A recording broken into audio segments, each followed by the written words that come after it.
Hello everyone and everything! Ano ba ang inyong pinagkakaabalahan na ngayon? Ito po ako, nagmamasa ng dough. Kasi gagawa po tayo ng maliliit na pizza. Ang aking pong panukat ay baso po na malaki ang bibig. Para po, yan, mahiwa natin na. Ayan, maayos. Idiin mo lang inday baki para makuha mo yung gusto mong sukat. Ito po ang ating pong vlog for today ay gagawa tayo ng pizza na maliliit. Para po yan sa aming mga busing. Siyempre, sa amin na rin yung iba. Ayan po. Masa-masa lang mga kainday. Kayo ba mga kainday, mga kumari, ano po ang inyong putor ngayon para po sa inyong mga amo. Ayan po. Nakagawa na tayo ng maliliit. Ngayon naman ay may malalaki. Yan. So, yung malalaki, hulaan nyo kung kanino yan. Siyempre pa, dyan sa nagmamasa. At dyan sa isang katabi natin yan. Sa amin po yan, yung malalaki na yan. No? Kasi ayaw po nila ng malalaki.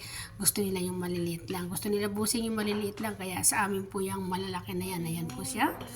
Masa tayo uli ng panibago.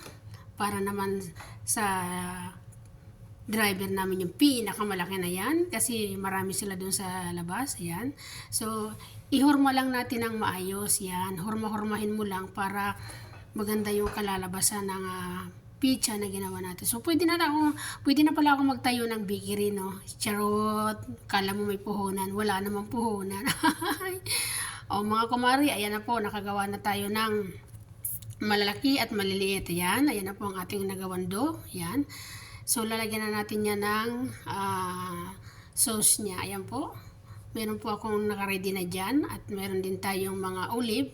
At mayroon tayong mushroom. At meron tayong, ayan, tomato paste. Ay, hindi pala, tomato pasta po. Ayan. Ayan, nilagyan na natin.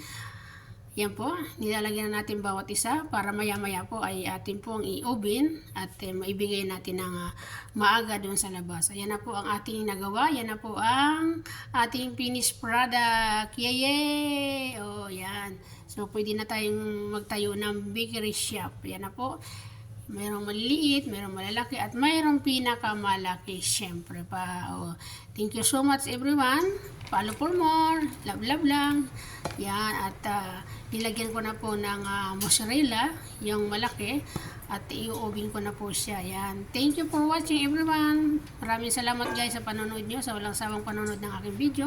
Kung saan man po kayo inabot ng aking video, comment lang po down below para po mabalikan ko yun at mapuntahan ko naman ang inyong bahay. Follow for more, thank you for more, share for more, and watch for more. Salamat, God bless everyone. Bye bye, God bless everyone. Thank you so much. Ayan po, luto na ang ating pizza at ibibigay na natin sa labas. So, dito pick up na po yan. Maraming salamat sa inyo lahat. Bye bye.